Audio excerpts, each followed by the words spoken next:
Lauren White, thank you very much for coming on. You're very welcome. All the way over from Bali. Yeah, all the way. Just literally got off the flight now, just to Yeah. come here for 45 minutes. It was an expensive ticket. Yeah, it was. But thank you so much for coming on. So you're a motivational speaker, Yeah, life coach. yeah. And Well, more transformational coach. I don't like the word life coach, but okay. And addictions counselor. counselor. Yeah.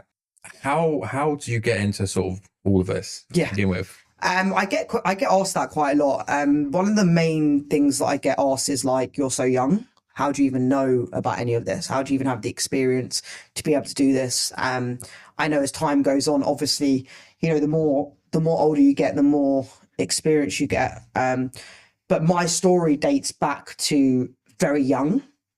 So even though I'm 31, I turned 31 yesterday.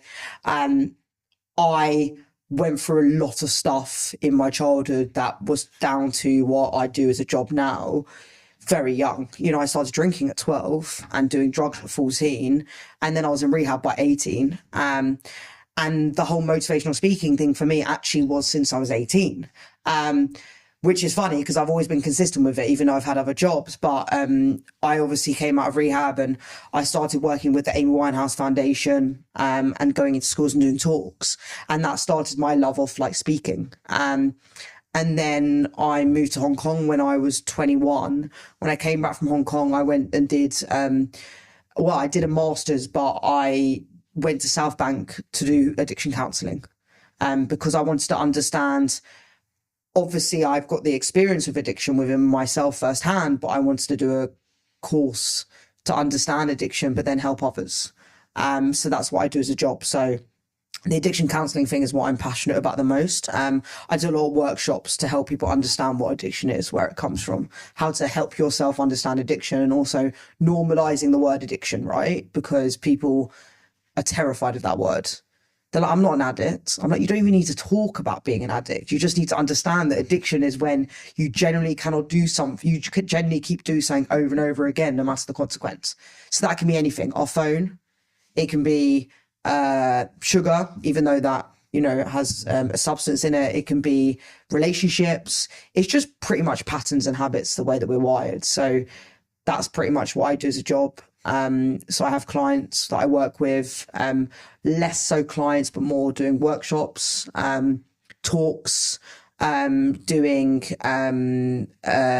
more kind of like online, offline stuff, helping others. And I just love it. It's that funny thing where you said about like the word addict, and everyone's like doesn't want to be kind of associated with it. I always find it quite funny if you say someone's like an addict, something that they're like, "No, I'm not. I can stop whenever I want." Yeah, but I just don't want to.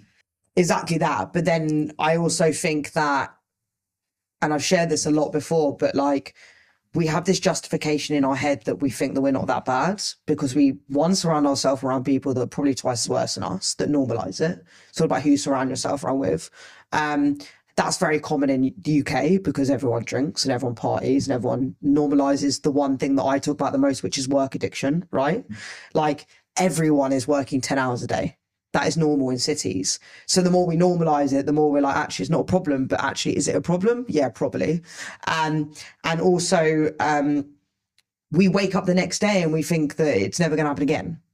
And that's what I talk about, which is the blind spot in our heads. It's a blind spot where we just forget. We forget how bad it was until it just gets progressively worse. But actually, don't like take away any of that. Is it affecting your life? Is it making you a better person? Are you growing as a person? Are you feeling good about yourself? Are you learning more? Are you... All these questions that I say to all my clients or even people, I'm like, do you feel good when you do it? If you feel good when you do it and it's not hindering your life and it's not a problem in your life where, you're not seeing your friends and you're not getting fights with your husband or your wife or you're, hating, because the biggest thing around addiction is self-loathing and shame. I see that a lot. Then it's fine, But if you are, it's something to look at. Because it doesn't get any better, it just gets worse. And I'm firsthand someone that obviously knows about the progressive illness. I said that I would never ever smoke. Literally, my mum smoked cigarettes and she used to put bud ashes out, and I used to be like this 12-year-old girl, and I was like, this is disgusting. I'm like, I'm never going to do it. Obviously by 12 I was smoking cigarettes. Then I was like, marijuana, bloody never going to touch marijuana, never going to touch MDMA and ecstasy, of course, like that is the worst possible drug they ever do. Loved it. Last thing I said that I would never do, and actually I never really talk about this, but I have a rare condition called malignant hypothermia, which is I am allergic to certain anesthetics. And it happened when I was younger, and it's really rare. And anyone that's listening to this that's like an anaesthetist would know how bad it is. But the one thing I'm not allowed is ketamine. By the end, I was doing ketamine. I just didn't give a fuck. Sorry, I swear. Oh, it's fine. It's fine. But I just didn't care. But the problem is that when you talk about addiction, you talk about the physical, you talk about the mental, and then you talk about the emotional.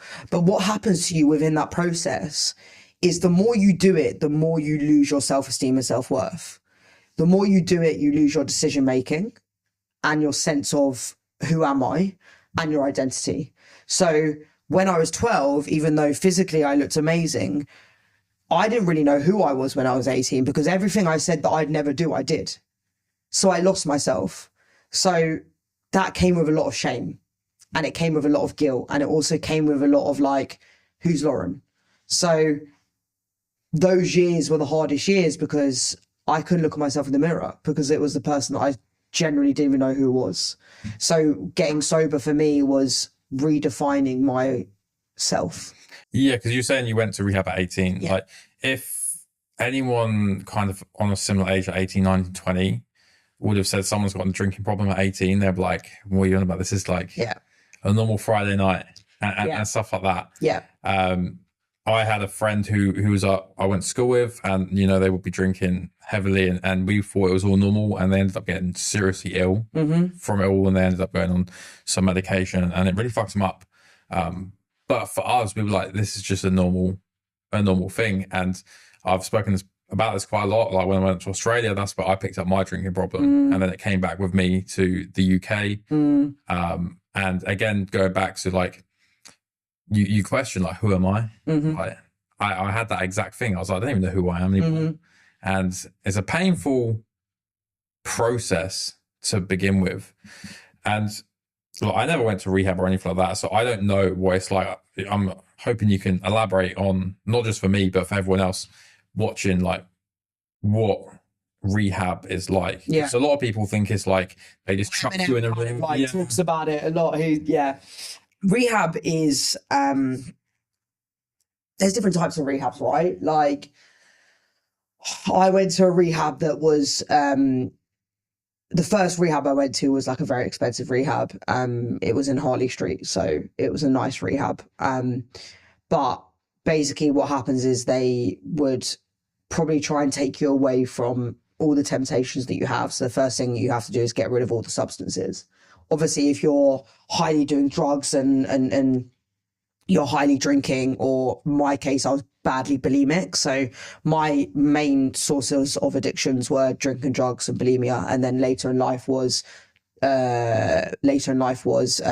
work. But I had to basically take myself away from that and then go into detox, but then do therapy that was pretty much one-to-one therapy, but then throughout the day it would be like group therapy, or it would be art therapy, or it would be like family dynamics. It would be different things in order to you to start feeling your feelings, because what they identify with is the minute you drink and you do drugs for a period of time, you're numbing the thoughts and the feelings. And obviously a substance, I don't know if anyone knows this, but when we have a substance that enters our brain, it changes the chemicals within our brain and the activity. And as time goes on, we lose the activity within our brain. So that's why a lot of people that drink alcohol lose the sense of their decision making. They lose the sense of, who they are over time. And also they can't generally feel those feelings that they have with the amygdala and all the science within that. But with me, it was like I went in there with no feelings, and ego and pride and shame, and then they went in there and they kind of knocked me back. So it was like one-to-one therapy. It was being around other people that had the same problem as me, psychotherapy, dynamic therapy, analyzing me, looking at me, trying to understand why I did the things I do, going through trauma therapy as well, and kind of just really understanding why I did the things that I did. And then they have suggestions where you're like, meant to go into AA. If you want to go into AA and then do 12 steps of Alcoholics Anonymous and, stop surrounding yourself around people. It's about looking at the root cause of it, and rewiring those patterns and finding healthy alternatives to those patterns. So that's what I did when I first came out. Was I got into running and half marathons. I got into healthier ways of living. I took myself away from the environment of being around drugs and alcohol. And I really started to ask myself questions of who Lauren is, and what makes her happy, and stop trying to live for others. But it's generally somewhere you stay, and then it's intense therapy pretty much. Yeah. So going back to it, do you voluntarily go, or do you just someone say you've got to go? It depends. Yeah. I voluntarily went. I was very lucky at the time, which is something that I generally believe why I'm sober. My mum is sober and my brother's sober. So the reason why I share that is because they were able to normalize addiction and alcoholism, but also know that it was a problem, right? So when I saw them go in and go through what they went through, I was able to identify my issue. If people do not understand alcoholism and addiction, it's much harder to see it as a problem. So when I was really struggling and I knew I had a problem, I said to my parents, I want to help. But it's very rare that people generally do something about it. A lot of the time, families are intervened, and families end up going, okay, we need to put them in somewhere, especially when you're young. I've got clients that still don't want to admit that they've got a problem. But the one thing I would highly suggest is you can never really get well until you want to get well. So the first time I went into rehab, my parents, funded it. And, I was very different because I knew that I wanted to change. But it was the second time I went into rehab at 21 for a work addiction where my whole life completely changed. So I had to, even though I was sober at 18, I had to go back and really work on myself with other issues that I had within my life. Because what happened was I stopped drinking and doing drugs, but then I turned to something else to change what I felt. I hadn't dealt with the underlying issue, because really it's not about the substance. It's about the underlying issue to why we do the things we do. And a level of self-esteem and self-worth. If I had high self-esteem and self-worth, I'm less likely going to pick up a drink and do drugs. Do you know what I mean? Yeah. See that, what you just said about the work addiction, that to me is it would sound mental if you said that to me 5 years ago. I didn't even realize you could go to rehab for work addiction. You go to rehab for anything. Honestly, I was the way I was raised, work. That's all it was. Work, eat, work, sleep a little bit, work. And when I set my business up, I was working 7 days a week, working 14-hour days, plus. I was in 100-hour weeks, easily. See, that is that, yeah. And whether or not that's an addiction, could you have stopped? No. Have you ever tried to stop? I did. Yeah. I felt guilty for stopping. Yeah. I was I can't stop. I was one, there's someone else out there who's gonna be working harder than me. So I was I can't, nah. I'm working.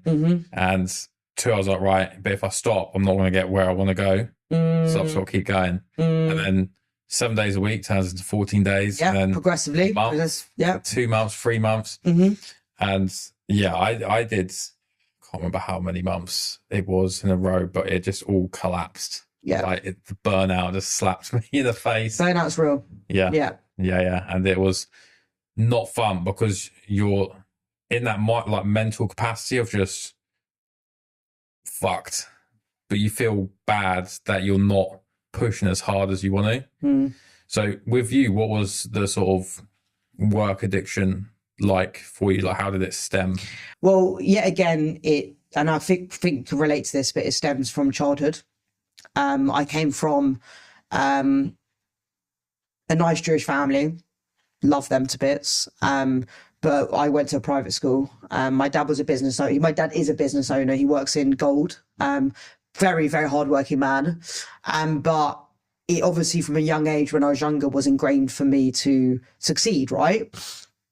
To the point where obviously, like, if I hadn't have passed my A levels and got into university, I would have been a failure.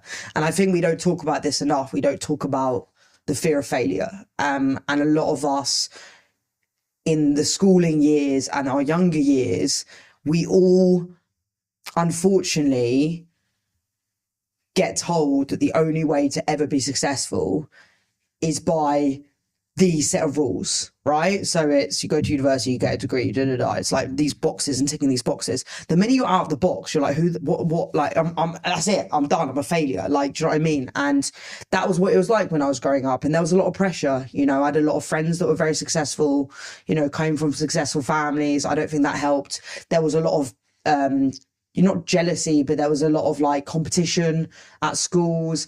I had teachers, how we talk about like, learned behavior. Like I had teachers that were like, you're going to fail. I had teachers in school that were like, you need to do your exams, you need to do this. I don't share this a lot, but I actually went to go see a hypnotherapist because I was terrified to do my exams because I was so scared that I was going to fail. So innately, I had this incredibly low self-esteem growing up. I was diagnosed with ADHD when I was 12, put on Ritalin. I also was told I was dyslexic and I never got good grades. I was very good at sport. I was like county champion and running and whatever. But when it came to my grades, I really struggled. So the more I was shit at things, the more I put so much pressure on myself. And then I started to surround myself around people that were doing really well. Which as we do in London life, right? So I felt like I had to keep up with them. But then I spoke about identity, right? The minute I knew I was very good at working outside of academics, and I knew that I had addictive personality, I put all of my, and I'm ADHD, I put all my hyper focus in work and all my identity in work and all my dependency in work. To the point where, like you said, it was like 1 day, 2 day, 3 day, and then you get validation, you get approval. You know how we talk about stepping up the ladder, you get a promotion, you get more money. All of these things, reward, the reward activity in our brain, the more reward I got, the more I was like, this is going to make me happy. This is going to make me happy. So I did it more and more and more to the point where I couldn't stop. And my story, and actually I'm really glad that we're sharing this story because usually my story is about the drugs and alcohol. And then I don't really talk about the second story, which is how I nearly killed myself at 21, trying to basically take an overdose because I was so burnt out. And yeah, so what happened to me was I came out of rehab. I found this new sobriety, and not a lot of people don't talk about the sobriety part being the superpower, right? Getting sober, honestly, it was the best thing I ever did. But I also realized that I can do anything now because I'm not turning to a substance to change what I feel, which is making me feel shit. So I became like this person that can do everything. But it hinders yourself when you think you could do everything because then you start to do everything. And I came out and then I was like running half marathons, and then I was getting up at 6 in the morning and I was doing personal training clients, and then I was working clubs, then I was becoming a hostess, and then I was presenting and I was doing this and I was doing that, and like actually got to a point where I had no life. And I remember being like 20 years old and I was in a house with like friends of mine, my friend Lexi, I love her to bits, but she's a singer and they're all singers and dancers, and they didn't really live off like what I did. I had like literally a 9 to 6 job, and I just remember coming back and then being like, Laura, let's go and let's hang. And I'd be like, I can't hang, gotta get up. And when something goes in my mind, like I need to run a half marathon, I have to do it. Like even now, like on my birthday, I ran 12K. Because I'm like, I have to run 12K, so I ran 12K. So that's the way that my brain is wired. I know that I have an addictive personality.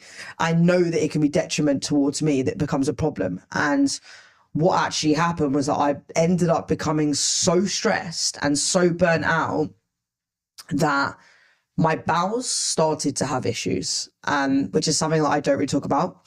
And I had a flare up in my bowels.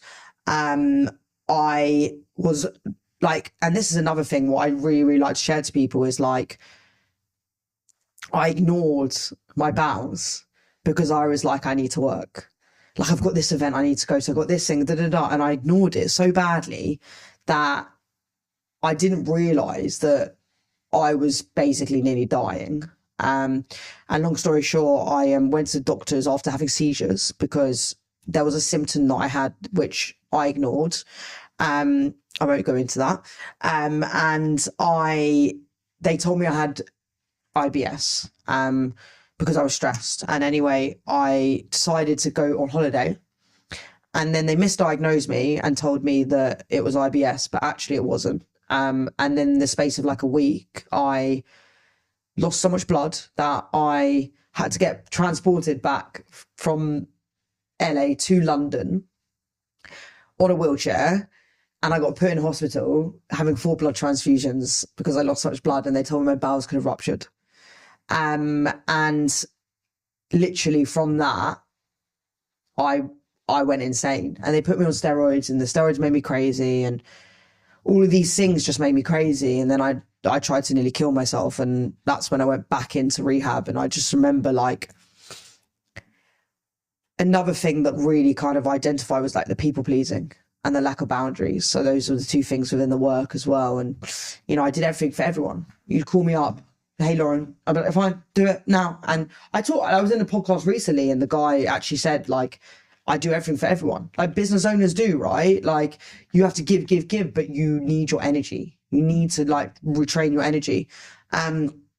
So when I went into rehab and I gave him my phone for a month, which is the best thing I ever did, I remember the therapist being like, what do you want? Like, you've made so much money at 21. I was making like $1,000 a night working in clubs. I was doing really successfully on the outside. But I was in rehab, and I realized that I wasn't happy. And this is also another reason why I moved to Bali, right? Like, no money in the world and no like working 20 million hours a week is going to make me truly content and happy for me. And she was like, what do you want? And I was like, I just want to be happy. And she was like, what are you doing now? And I was like, nothing that makes me happy. So I basically decided to stop doing everything that wasn't making me happy. And it was the best thing I ever did. And now over the years, and, you know, even turning 31, and turning 30 last year, I just realized that like, I don't really care what people think about me. I don't care if I'm going to the nicest restaurant or, you know, I'm wearing the nicest clothes. Like, I don't, because that's not truly what is going to make me truly happy. I realized for myself, again, I can't vouch for anyone else, but the more simple I make my life, the more happier I am. The more complicated I make it, the more stressed I am. And this is the hardest thing, because in today's society, especially in cities, we get told that we get all these things, these houses, these cars, these this, there's that, the best job, the promotions, whatever, and then we're going to be happy. And actually, I got it all, and I still wasn't happy. So I just really kind of just knew that with my work addiction, which is something I'm very, very prone to doing, and going back to, I just need to simplify it and really ask myself what's going to truly make me happy.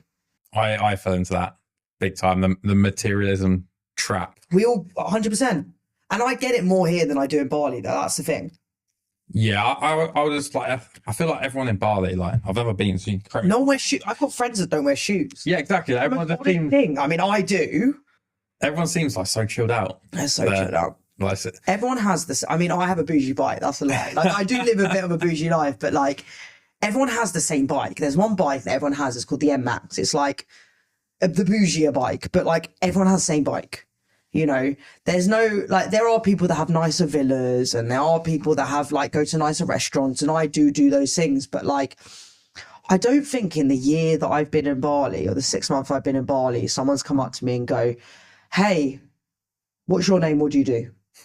No one knows what I do. Well, they do, but No one asks me like how many followers I have on Instagram.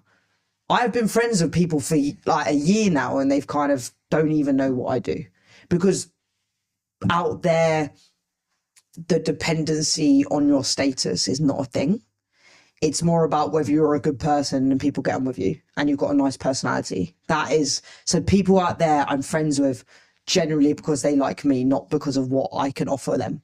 Yeah, you see it like really pushed. You see those videos where like they go up to whoever has a nice car and they're like, what do you do?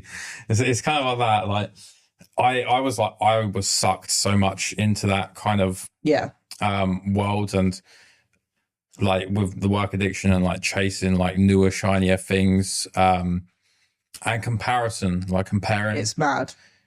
Like where I was in life to other people. Yeah. That's what, for me, put me in my depression, where again, like I almost took my own life because of that. Through the main reasons were working, and then comparing where I was in life to other people. And I was just like, I reflect back on it now. I'm like, you're an idiot. Like comparing yourself like 23 at the time to like people who are like been doing it for like 20, 30 years with like loads of money. I'm like, you can't compare that. But again, the comparison, chasing very like the shiny things, very common, is what I used to think I wanted.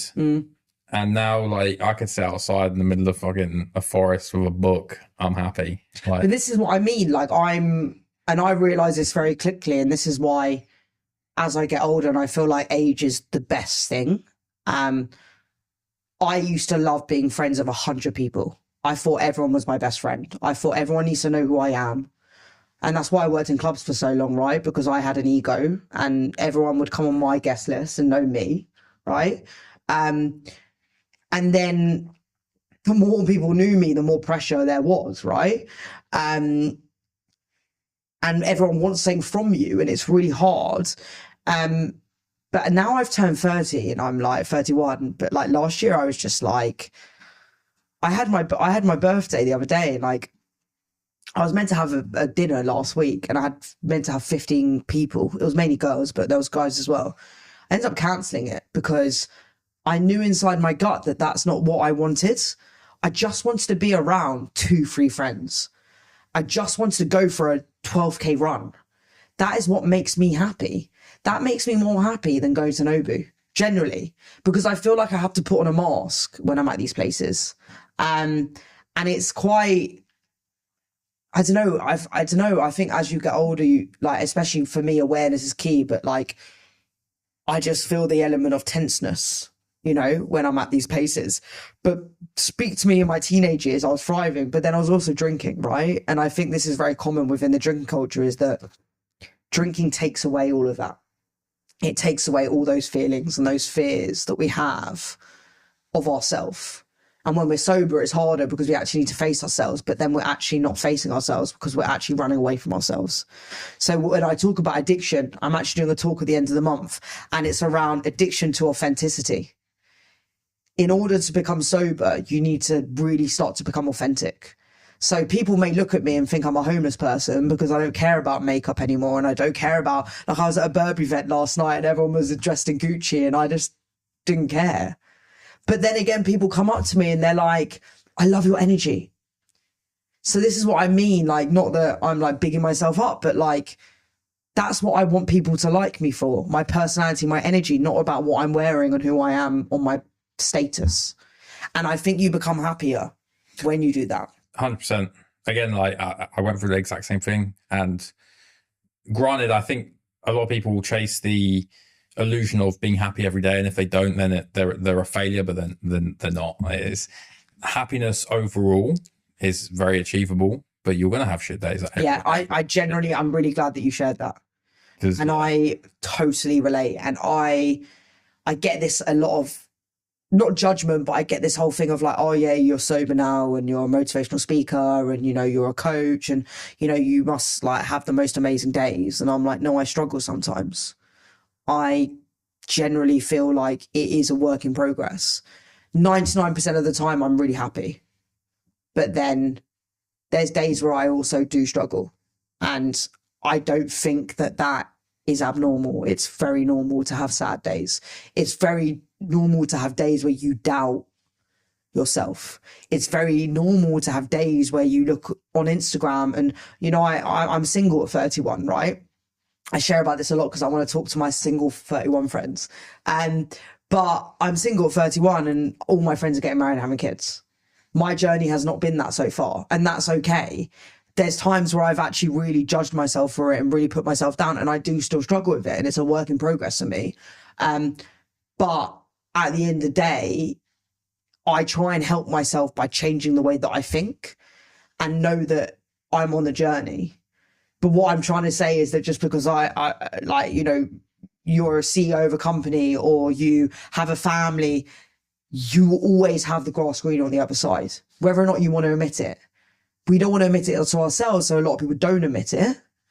But every single person, I'm pretty sure, is going through something.